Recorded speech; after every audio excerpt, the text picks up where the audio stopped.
हम सब invisible thread से बंधे हुए हैं, रिश्तों की इंट्रिकेट टैपेस्ट्री में पिरोए हुए। जब से हम पैदा होते हैं, हमें कनेक्शन की चाहत होती है। हम दूसरों की आंखों में सॉलिस, कंपेनियनशिप और प्यार ढूंढते हैं। ये बॉन्ड्स, जैसे किसी कैनवास पर वाइब्रेंट ह्यूज, हमारी जिंदगी को खुशी, हंसी और शेयर्ड एक्सपीरियंसेस से रंग देते हैं। ये हमारे परसेप्शंस को शेप करते हैं, हमारे बिलीफ्स को मोल्ड करते हैं और हमारी पहचान पर एक इंडेलिबल मार्क छोड़ जाते हैं। रिलेशनशिप्स अपने प्यूरेस्ट फॉर्म में बिलोंगिंग की ह्यूमन नीड का एक ब्यूटीफुल रिफ्लेक्शन है। ये हमें पर्पस का एहसास देते हैं, मुश्किल समय में सहारे के लिए एक कंधा और खुद को खोजने के लिए एक आईना। अपनों के आगोश में हमें कंफर्ट, सिक्योरिटी और वैलिडेशन का एक प्रोफाउंड सेंस मिलता है। फिर भी एक टैपेस्ट्री के डेलिकेट थ्रेड्स की तरह रिश्ते फ्रेड हो सकते हैं, उन इंट्रिकेट पैटर्न्स को अनरैवल कर सकते हैं जिन्हें हमने इतनी केयरफुली वीव किया था। हार्ट ब्रेक, जिंदगी के सफर का एक इनेविटेबल पार्ट, हमारी दुनिया को तोड़ सकता है, हमें खोया और टूटा हुआ छोड़ सकता है। दर्द के इन्हीं मोमेंट्स में हमें ह्यूमन कनेक्शन की फ्रेजिलिटी और हर चीज की इम्परमानेंस का सामना करना पड़ता है। लेकिन अंधेरे के इन्हीं मोमेंट्स में हम अपनी रेजिलियंस, ग्रो करने की अपनी कैपेसिटी और सेल्फ लव की ट्रांसफॉर्मेटिव पावर को डिस्कवर करते हैं। क्योंकि जब हम खुद से अनकंडीशनली प्यार करना सीखते हैं, तभी हम ट्रूली हेल्थी, फुलफिलिंग रिलेशनशिप्स की खूबसूरती को अप्रिशिएट कर सकते हैं।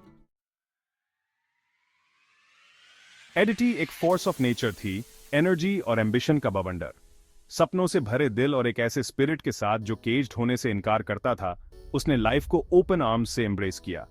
उसकी हंसी इन्फेक्शियस थी, उसकी मुस्कान रेडिएंट और जीने का उसका जेस्ट कंटेजियस था। एडिटी एक फ्री स्पिरिट थी, एक ऐसी औरत जो अपनी वर्थ जानती थी और जो डिजर्व करती थी, उससे कम में सेटल करने से इनकार करती थी। छोटी उम्र से ही एडिटी फियर्सली इंडिपेंडेंट रही थी। उसने पढ़ाई में एक्सेल किया, अनवेवरिंग डिटर्मिनेशन के साथ अपने पैशंस को परस्यू किया और दुनिया में अपना खुद का रास्ता बनाया। वो अपने सपनों की पावर में विश्वास करती थी और उसने किसी को भी अपनी लाइट डिम नहीं करने दी।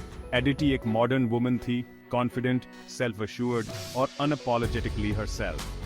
हालांकि उसकी इंडिपेंडेंस ने उसे प्यार के अल्यूर से इम्यून नहीं बनाया। हर किसी की तरह एडिटी भी एक कनेक्शन चाहती थी, एक ऐसा कंपेनियन जिसके साथ वो अपनी जिंदगी के एडवेंचर शेयर कर सके। वो एक ऐसे प्यार की चाहत रखती थी जो उसकी सोल को इग्नाइट करे, एक ऐसी पार्टनरशिप जो म्यूचुअल रिस्पेक्ट, ट्रस्ट और अनवेवरिंग सपोर्ट पर बनी हो। उसे क्या पता था कि प्यार की तलाश उसे सेल्फ डिस्कवरी के एक ऐसे सफर पर ले जाएगी जो उसकी स्ट्रेंथ, रेजिलियंस और आखिरकार प्यार करने की उसकी कैपेसिटी को टेस्ट करेगा। एक फ्रेंड की पार्टी में एक चांस इनकाउंटर ने एडिटी और राज को फेस टू फेस ला दिया। एक क्राउडेड रूम में उनकी नजरें मिलीं और उसी पल उनके बीच एक स्पार्क इग्नाइट हुई। राज वो सब कुछ था जिसका एडिटी ने कभी एक पार्टनर में सपना देखा था, चार्मिंग, इंटेलिजेंट और एक ऐसी स्माइल के साथ जो कोल्डेस्ट ऑफ हार्ट्स को भी मेल्ट कर सकती थी। उनकी शुरुआती कॉन्वर्सेशंस हंसी, शेयर्ड ड्रीम्स और एक ऐसे कनेक्शन से भरी थीं जो फेमिलियर और एक्साइटिंग दोनों लगती थी। उन्होंने घंटों बातें की, एक दूसरे की होप्स, फियर्स और एस्पिरेशंस को जाना।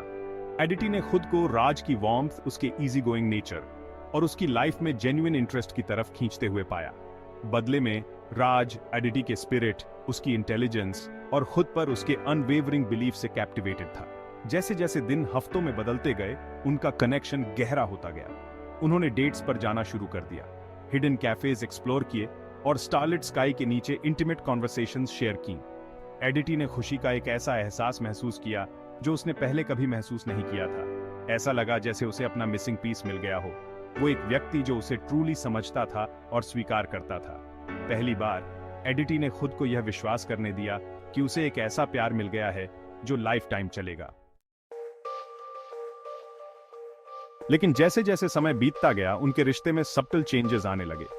राज, जो कभी अटेंटिव और प्रेजेंट रहता था, अब इंक्रीजिंगली डिस्टेंट और प्रीऑक्यूपाइड रहने लगा। उसका काम उसे कंज्यूम करने लगा, जिससे एडिटी के लिए बहुत कम समय या एनर्जी बचता था। उनकी कॉन्वर्सेशंस छोटी होने लगीं, उनकी डेट्स लेस फ्रीक्वेंट होती गईं और वो स्पार्क जो कभी उनके प्यार को इग्नाइट करती थी, वो फ्लिकर और फेड होने लगी। शुरू में तो एडिटी ने अपनी अनीज को महज इनसिक्योरिटी समझकर डिसमिस कर दिया। उसने खुद से कहा कि राज बस एक बिजी फेज से गुजर रहा है, कि उसका काम उसका अटेंशन मांगता है। वो अपने शुरुआती दिनों की यादों से चिपकी रही, उनकी हंसी, उनके शेयर्ड ड्रीम्स, उस अनडिनाएबल कनेक्शन से जो कभी उन्होंने शेयर की थी। पर दिल ही दिल में एक नैगिंग डाउट ने उसके दिल को कुतरना शुरू कर दिया। राज जितना डिस्टेंट होता गया, अदिति ने अपनी वर्थ पर उतना ही सवाल उठाया। क्या वो काफी नहीं थी? क्या वो बहुत डिमांडिंग थी, बहुत इंडिपेंडेंट? एक समय की कॉन्फिडेंट और सेल्फ एश्योर्ड औरत खुद को सेल्फ डाउट और इनसिक्योरिटी के भंवर में फंसता हुआ पाया। वो राज का अटेंशन चाहती थी, उसका रीअश्योरेंस, लेकिन उन्हें जो कैज़म अलग कर रहा था, उसे ब्रिज करने की उसकी कोशिशों का सामना इंडिफरेंस और एक्सक्यूजेस से हुआ। अदिति के फ्रेंड्स, जो उसके फेडिंग स्पिरिट को नोटिस कर रहे थे, ने उसे राज को कन्फ्रंट करने के लिए, एलिफेंट इन द रूम को एड्रेस करने के लिए अर्ज किया। लेकिन अदिति, जो प्यार में अंधी थी और इस उम्मीद से चिपकी हुई थी कि चीजें किसी तरह मैजिकली ठीक हो जाएंगी, उसने हेजिटेट किया। वो राज को खोने के ख्याल को, इस दर्दनाक हकीकत का सामना करने को बेयर नहीं कर सकती थी कि उनकी लव स्टोरी का अंत हो रहा है। सच्चाई, जैसा कि अक्सर होता है, खुद को सबसे अनएक्सपेक्टेड और पेनफुल तरीके से रिवील करती है। एक शाम राज के फोन में एक रेस्टोरेंट, जिसके बारे में उन्होंने ट्राई करने की बात की थी, को स्क्रॉल करते हुए अदिति को मैसेजेस की एक सीरीज दिख गई जिसने उसकी दुनिया को हिलाकर रख दिया। मैसेजेस किसी दूसरी औरत के थे, इंटीमेट डिटेल्स और लव के डिक्लेरेशन से भरे हुए। शब्द अदिति पर ऐसे टूट पड़े जैसे हर एक शब्द उसके दिल पर वार कर रहा हो। जिस आदमी से वो प्यार करती थी, जिस आदमी पर उसने अपना दिल न्योछावर कर दिया था, वो एक झूठ जी रहा था। वो अनफेथफुल था। बिट्रेयल ने बहुत डीपली कट किया, अदिति की दुनिया को मिलियन पीसेस में तोड़ दिया। दर्द अनबेरेबल था, एक सफोकेटिंग वेट जो उसके स्पिरिट को कुचलने की धमकी दे रहा था। उसने राज को कन्फ्रंट किया, उसकी आवाज गुस्से, हर्ट और डिसबिलीफ के मिश्रण से कांप रही थी। उसने अपॉलॉजीज दी, एक्सक्यूजेस दिए, लेकिन अदिति के कानों में वो सब खोखला लग रहा था। उस मोमेंट में अदिति को पता था कि उसे एक चॉइस करनी है। वो या तो एक ऐसे रिश्ते के टूटे हुए रेमनेंट से चिपकी रह सकती थी जो झूठ और डिसीट पर बना हो, या फिर वो खुद को, अपनी हैप्पीनेस को चुन सकती थी और वॉक अवे कर सकती थी। चेहरे से आंसू बहते हुए अदिति ने अपनी बची हुई ताकत इकट्ठी की और राज की जिंदगी से बाहर चली गई, टूटे हुए प्रॉमिसेस और एक साथ भविष्य के शैटर्ड ड्रीम्स को पीछे छोड़ते हुए। राज के बेट्रेयल के बाद के दिन और हफ्ते अदिति की जिंदगी के सबसे डार्क दिन थे। दर्द रॉ था, ऑल कंज्यूमिंग था।